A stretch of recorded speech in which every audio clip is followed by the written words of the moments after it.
तो अगर हम किसी लाइन की बात करें बेटा, तो हमारे पास लाइन तीन तरह से हो सकती है। एक इस वे में, दूसरी लाइक दिस, और थर्ड वाली इस वे में। और अब हम चेक करना चाहते हैं कि हमारी स्लोप क्या है। तो ये लाइन 1 है, ये 2 है, ये 3 है। क्लियर? अब अगर मैं बात करूं तो इस लाइन की स्लोप 0 होगी। इस लाइन की स्लोप को डिफाइन किया गया पॉजिटिव। अभी और ज्यादा क्लियर होगा क्यों पॉजिटिव किया गया है। और इसकी स्लोप को डिफाइन किया गया है नेगेटिव। इतनी सी बात हमने की है अभी। क्लियर? अब जरा सी थोड़ा सा ध्यान दीजिएगा। मैं अपना एक्स और वाई एक्सिस यहां बना दे रहा हूं। ये मेरी एक्स और वाई एक्सिस आ गई। अब जरा सी आप मुझे बताएंगे कि मैंने एक लाइन बनाई है और ये लाइन मेरी है ये। ठीक? I am calling it line A. Line A की स्लोप कैसी है ये जल्दी से मुझे बता दीजिए। नेगेटिव। हाँ जी, फटाफट मैसेज भेजने लगी।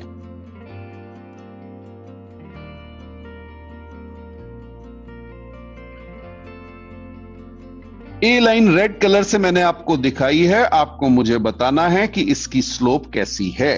वेरी गुड बेटा। इसकी स्लोप नेगेटिव आपने लिख के मुझे भेजा। क्या सब लोग एग्री कर रहे हैं? ऊपर जरा देख लेते हैं बेटा। इससे कोई फर्क नहीं पड़ता वो किस क्वाड्रेंट में है। मैंने सिर्फ आपको यह समझाया कि लाइन अगर मेरे पास कैसी हो, लाइक दिस, तो ये नेगेटिव स्लोप होगी। और अगर ऐसे होगी तो पॉजिटिव स्लोप होगी। क्लियर? ओके।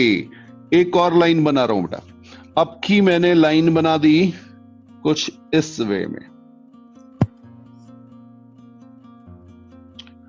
हाँ जी, इसको मैं कह रहा हूं लाइन बी। हाँ जी, लाइन बी की स्लोप क्या होगी? पॉजिटिव।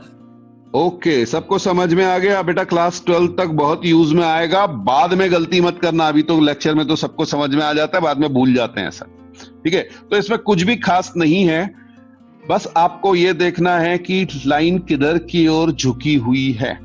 ओके, चलिए फिर इसकी डेफिनेशन भी लिख लेते हैं। तो लिखिएगा स्लोप। मैंने फिजिक्स में आपको कहा है जब तक हम उसे क्वांटिफाई नहीं करेंगे किसी भी टर्म को, वो फिजिक्स में एक्सेप्ट नहीं होता। ओके, तो स्लोप की बात कर रहे हैं। तो slope is defined as change in y with unit change in x. Okay, तो स्लोप को हम डिफाइन करते हैं delta Y upon delta X. Delta Y का मतलब होता है y2 minus y1 upon x2 minus x1। ठीक है?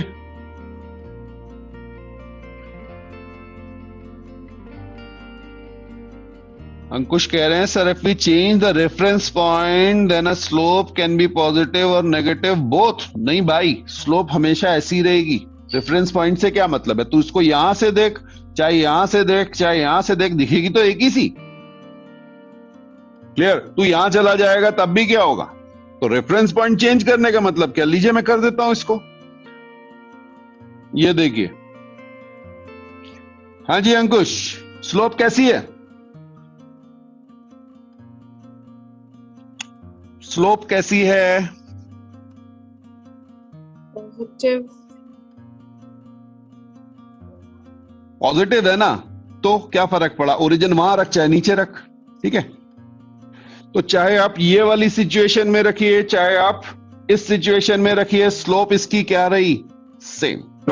ओके, तो slope is y2 minus y1 upon x2 minus x1। अब जरा सी इसको समझिएगा बेटा। मान लीजिए मैं यहां पर कोई दो पॉइंट ले लूं, एक ये रहा, एक ये रहा। ओके, चलिए इसके कोऑर्डिनेट फर्स्ट वाले के x1 y1 हैं और इसके x2 y2 हैं। क्लियर? सो y2 माइनस y1 क्या चीज हुई बेटा, this is delta y, change in y, और ये है मेरा चेंज इन x। क्लियर? अब आपसे क्या कहा गया, डेल्टा x को जब हमने चेंज किया तो y में जो चेंज आया दैट इज डेल्टा y, तो 1 यूनिट x में चेंज करने पे delta y by delta x का चेंज आएगा। ओके, और इसी को आप क्या कहते हो, स्लोप। तो ये हमारा कॉन्सेप्ट है। अगर समझ में आ गया तो रिस्पॉन्स भेजिए। देखिएगा मैंने आपको इसे इनलार्ज करके दिखाया है। ओके, अब क्या है, ये मेरे पास एक पॉइंट है, दिस इज अ पॉइंट, इसके कोऑर्डिनेट्स हैं x2, y2, और ये एक पॉइंट है, इसके कोऑर्डिनेट है x1, y1। Now what is delta y? इस पॉइंट से आई am calling this point 1 and this one is point 2। 1 point से 2 पॉइंट पे जाने में y एक्सिस में कितना चेंज आया, I can call it delta y, और ये मेरा हो गया y2 माइनस y1। ये समझ में आया बेटा?